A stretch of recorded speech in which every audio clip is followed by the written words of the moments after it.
کہ حدیث کے حوالے سے امام فرماتے ہیں کہ کبھی ہم سے منسوب کوئی ایسی بات آپ تک پہنچے جو قرآن کے خلاف ہو، فَدْرَعُوهُ عَلَى الْجِدَارِ، تو آپ اس کو دیوار پہ دے مارو۔ اب یہ کیا ہے؟ منسوب تو چھٹے امام سے، منسوب امیر المومنین سے، لیکن امام نے کلیہ بتلا دیا ہے ہماری کوئی بات قرآن کے خلاف نہیں ہو سکتی، ہماری جو بات بھی ہوگی اور حقیقی ہماری بات وہی ہے، اور اس کی پہچان وہی ہے کہ وہ مطابق قرآن ہوگی اور تفسیر قرآن ہوگی، وضاحت قرآن ہوگی۔ تو ہمیں بھی اپنا امتحان اس بیس پہ کرنا چاہیے۔ بلکہ بڑا مشہور اور تفصیلی ایک فرمان ہے جناب امام محمد باقر علیہ السلام کا۔ امام فرماتے ہیں کہ سارا زمانہ آپ کی تعریف کرتا رہے، آپ خوش نہ ہو، پورا شہر آپ کی مذمت کرتا رہے، آپ غمگین نہ ہو۔ عجب جملے ہیں، یعنی انسان جو ہے وہ کیا کرے؟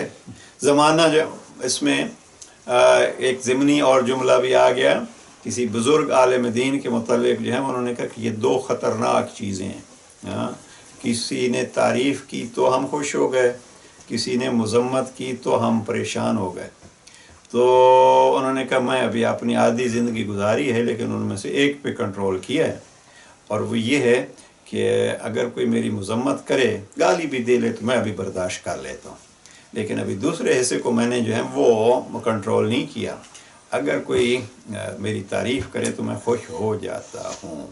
اب یہ دونوں چیزیں ہیں وہ کہ تعریف پہ خوش ہونا اور تعریف کرنی چاہیے، اس میں یہ نہیں ہے کہ ابھی رضا بھائی جو حصہ پڑھ رہے تھے انگلش کا، وہ سینگ آف امام علیہ السلام، تو اس میں یہی ہے کہ ایک حد تک جو ہے وہ حق بنتا ہے، حد سے زیادہ جو ہے وہ خوشامد بن جاتی ہے تعریف، لیکن ایسے بھی نہیں ہے کہ انسان بخیل بن جائے، حد سے زیادہ کرے گا تو وہ خوشامدی کہلائے گا، لیکن اگر جو تعریف اس کو کرنی چاہیے، جو آفرین کہنی چاہیے وہ نہیں کرے گا تو وہ بخیل بنے گا۔ کہ ایک لائق تعریف تھا اس کو بھی جو ہے وہ تعریف نہیں کی ہے، تو لیکن یہ ہے کہ یہ فرمان کہ سارا شہر جو ہے وہ آپ کی تعریف کرے، آپ خوش نہ ہوں، سارا شہر مذمت کرے، آپ پریشان نہ ہوں، جس کے لیے آپ کو یہ واقعہ سنایا ہے، حدیث سنائی ہے، وہ کیا ہے؟ امام فرماتے ہیں اعرض نفسک علی کتاب اللہ، اپنی ذات کو اللہ کی کتاب سے پرکھو، اگر آپ کے کام اس کے مطابق ہیں تو خوش ہو جائیے، اور اگر مخالف ہیں تو پھر توبہ کیجیے اور اپنے آپ کو اس سے بچائیے۔ تو یہ ہے کہ آیا ہم اتباع کی پیروی کرتے ہیں، ہوا کی پیروی کرتے ہیں، یا خدا کی پیروی کرتے ہیں؟ یہ کیسے معلوم ہوگا؟ یہ اگر کہیں کچھ چیز سے ہمارا سامنا ہوا، دیکھیں گے ہم کہ خدا کیا کہتا ہے، اور اگر نہیں جانتے، اسی خطبہ 85 میں ایک اشارہ ہے، جناب امیر علیہ السلام فرماتے ہیں نہیں جانتے کہ یہ خدا کے مطابق ہے یا نہیں تو کیا کریں؟ امام فرماتے ہیں اقف عند الشبہات، شبہات میں رک جاؤ۔ مفہوم یہ ہے اس کا کہ اگر کہیں شبہ ہو جاتا ہے تو آپ یہ کچھ لوگ تو کہتے ہیں ہم شبہ میں رک جاتے ہیں، امام نے ان کی مذمت کی ہے، وہ امام فرماتے ہیں حقیقت یہ ہے کہ شبہ ہو جائے تو وہاں رک جاؤ۔ کف عند الشبہ، اگر شبہات ہیں کہ یہ میرے لیے ٹھیک ہے یا نہیں ہے تو وہاں رک جاؤ، احتیاط اسی میں ہے۔ تو یہ ہے اس سخت ترین دشمن کے مقابلے میں ایک علاج۔ اور ایک جملہ جو آج کے سیشن کے لیے مجھے بہت پسند آیا وہ یہ ہے کہ اپنی خواہشات کے آپ مالک بن جاؤ۔ ہم اکثر جو ہیں وہ دوسروں کی خواہشات کے مطابق چلتے رہتے ہیں، لیکن حقیقت یہ ہے کہ ہمیں اپنی خواہشات کا خود مالک بننا چاہیے۔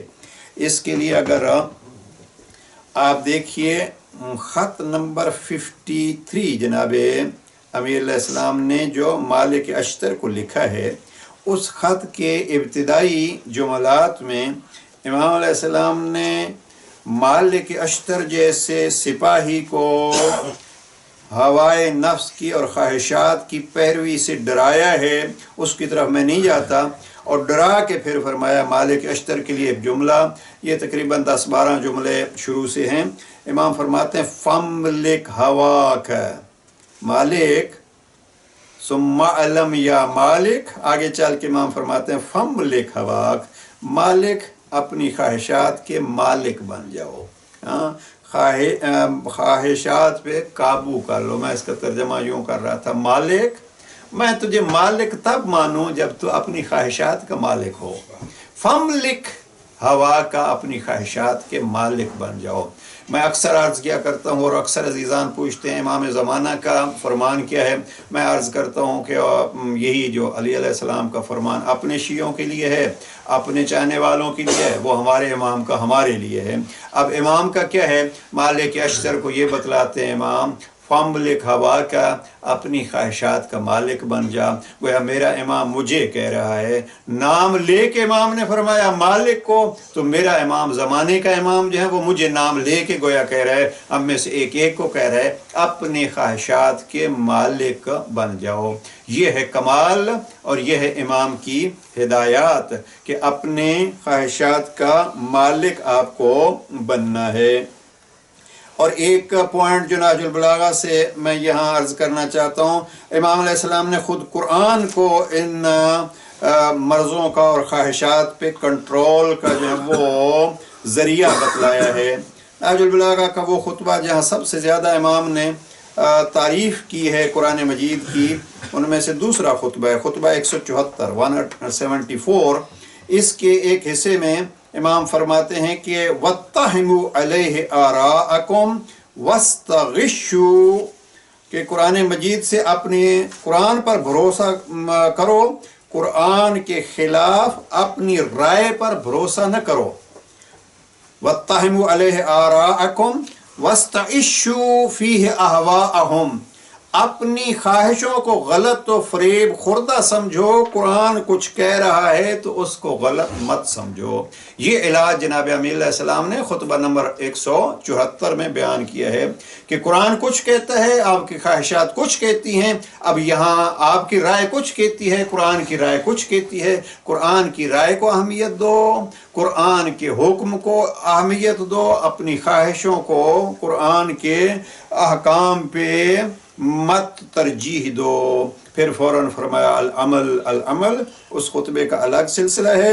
اور اب ہم آخری جملہ جو عرض کرنا چاہتا ہوں وہ اگر آپ دیکھیے کلمات کثار میں سے نمبر 424 جناب امیر علیہ السلام نے یہاں ارشاد فرمایا ہے اس کے علاج کے لیے. بڑا دشمن کیا ہوا؟ خواہشات کی پیروی. خواہشات ہمارا بڑا دشمن ہے. خواہشات کا علاج کیا ہے؟ ایک علاج یہ ہوا کہ ان کی جن کی عصمت کا یقین ہے یا وہ جو خالق کائنات ہے اس کی پیروی کی جائے. دوسرا یہ ہے کہ انسان قرآن کو سامنے رکھے، اس پر اپنے سوچوں کو، اپنے احکام کو پرکھے، قرآن کے مطابق ہیں تو خوش ہو جائے، مخالف ہیں تو اس سے پرہیز کرتے ہوئے بچنے کی کوشش کرے اور توبہ کرے. تیسری چیز جو یہاں جناب امیر علیہ السلام نے فرمائی ہے وہ یہ ہے کلام امیر علیہ السلام کی فصاحت و بلاغت، کہ فصیح و بلیغ کلام کیا ہوتا ہے. جناب امام فرماتے ہیں دو چیزیں ہیں، بہرحال ہمارا موضوع دوسری چیز ہے، پورا فرمان ہی پڑھ دیں. امام فرماتے ہیں الحلم غطاء ساتر، حلم و تحمل ڈھانکنے والا پردہ ہے، والعقل حسام قاطع، اور عقل کاٹنے والی تلوار ہے. حلم ڈھانکنے والا پردہ ہے، عقل کاٹنے والی تلوار ہے. فاستر خلل خلقک بحلمک، لہذا اپنے اخلاق کے کمزور پہلو کو حلم و بردباری سے چھپاؤ. بہت باریک اور بڑا وسیع جملہ ہے. وقاتل ہواک بعقلک، اور اپنے عقل سے خواہش نفسانی کا مقابلہ کرو. یہاں جناب امیر علیہ السلام نے خواہشوں کے مقابلے کے لیے واضح ایک نسخہ دے دیا ہے، اور وہ نسخہ کیا ہے؟ اپنے عقل کو استعمال کرو. جس کی عقل بیدار ہوگی وہ خواہشات کے پھندے میں نہیں آئے گا، جال میں نہیں پھنسے گا.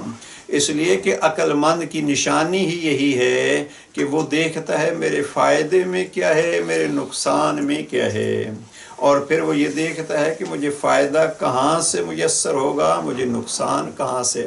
کبھی عقل مند کو آپ نے یہ نہیں کہنا پڑتا کہ آگے مت جاؤ، آگے آگ جل رہی ہے، ہاں آگے مت جاؤ، آگے جو ہے وہ گڑھا ہے، وہ خود دیکھ لے گا اور خود بچ جائے گا۔ آپ اگر کسی کو آگ کی طرف بڑھتے ہوئے دیکھتے ہیں تو فوراً کیا نتیجہ نکالیں گے کہ یہ بیچارہ عقل سے فارغ ہے یا مثلاً آنکھوں سے نابینا ہے۔ آپ دیکھ رہے ہیں وہ دیکھ بھی رہا ہے اور پھر بھی آگ کی طرف جا رہا ہے یا گڑھے میں جا رہا ہے، تو آپ کیا نتیجہ نکالیں گے کہ بیچارے کا عقل جو ہے وہ کام نہیں کرتی۔ اب عقل جس کی کام نہیں کرتی وہی اس میں نقصان والی جگہوں پہ جاتا ہے۔ امیر علیہ السلام نے فرمایا کہ خواہشات سے بچنا ہے تو اس کا علاج یہ ہے کہ تلوار بنا لو۔ یہاں پہ عام امام میں بڑی تفصیل سے اس کی شرح کی ہے اس جملے کی کہ ایک اندر کا ایک نسخہ ہے، ایک باہر کے دشمن کے مقابلے کے لیے نسخہ ہے۔ اندر کا نسخہ یہ ہے، حلم کیا ہے؟ حلم یہ ہے کہ آپ کے ساتھ اگر کسی نے زیادتی کی ہے تو آپ اس کی زیادتی کو بخش دیں۔ آپ کے اندر اگر کوئی کمزوری ہے تو وہ اس پہ پردہ بن جائے گا۔